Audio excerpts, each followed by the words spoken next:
So I go to college wanting to help people, like do a career to help people. And my two examples in life were my mom, who was a school teacher in Philadelphia, my dad, who was like the pediatrician to like all the kids in the community. And I was really good at science and math and all that stuff in high school. So I thought, I'm going to be a doctor like my dad. I'm going to help people.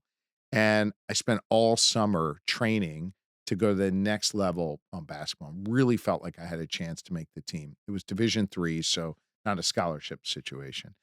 And my freshman year, I'm doing the pre-med track, and I'm working my tail off on kind of whatever they call preseason basketball training. Yeah.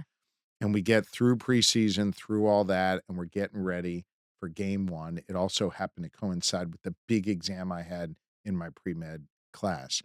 I get my exam results back. Out of 165 points on the sort of key exam you needed to pass that, that course in pre-med, I got a 4, like 4 Oh. total points, and 2 of the points you got for writing your TA's name right. So I really got a 2 out of like 165, which wasn't good. I'm like, it's fine. I still got basketball. Go to basketball practice. Won't be a doctor, but I can play D3 basketball. Yeah, I can play D3 basketball, right? I'll be in the NBA. It'll be great. Yeah, the first like 5'8", 5'9" Jewish guy in the NBA. Yeah. So anyway, have what I thought was a great practice, but I could tell like for as good as I felt like I was at the time, a lot of those guys were better. Like I could feel it. I didn't want to admit it, but I could feel it. Coach calls me into his office after practice right before the first game.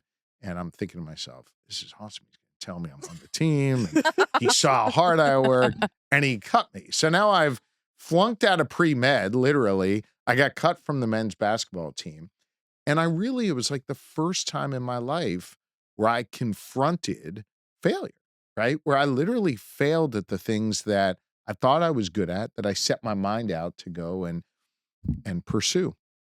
Go And back. there's so much grief attached to Yeah. that, like, Yeah. that expectations, right? Yeah. Those failures to meet your own expectations. And it's your own expectations. I wasn't getting pressure from others, so much so that I called my dad to tell him, hey, Dad, I can be a doctor like you. And he was like, do whatever you think is best for you. Just like find your passion, which was literally the best advice. And how lucky were you to have, Totally. that? Totally. Because a lot of kids have, pressure.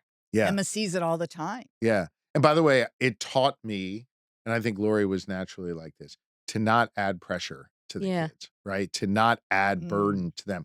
If they're working hard, if they're self-motivated, then that's the best thing. Now, if they're screwing around, right, you can kind of push them along, but our kids are super self-motivated. They're doing great. Later that night, I'll just finish the story. Someone knocked on my dorm room door and said, hey, do you want to run for student government? I'm like, why would I ever want to do that? And the guy said, we got nothing else going on in your life. You might want to give it a shot.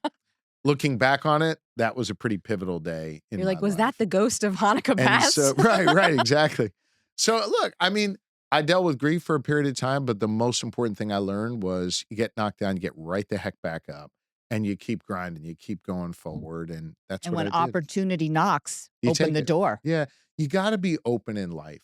Even in those moments where you're down, where you're grieving, you got to be open to seeing things around you. And it's not always clear at that moment that it's going to be your pathway. I had no idea that it was going to lead to this, right? Certainly never imagined it, never set out to do this in life.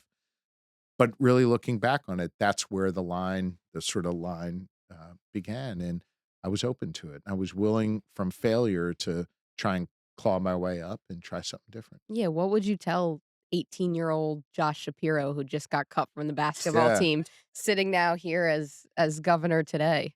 It's very interesting. I have made a point throughout my career to talk to high school students, college students, what have you.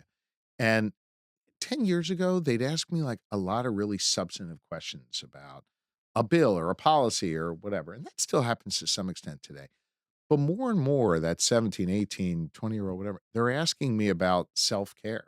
They're asking me about emotionally how I deal with things. They're asking me about failure and how you overcome that.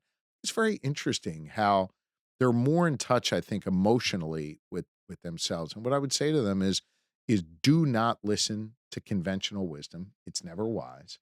Be open to failure, which means you're taking some risk in life and learn from that failure and plow forward. Do not let it get you down. Do not let it set you back.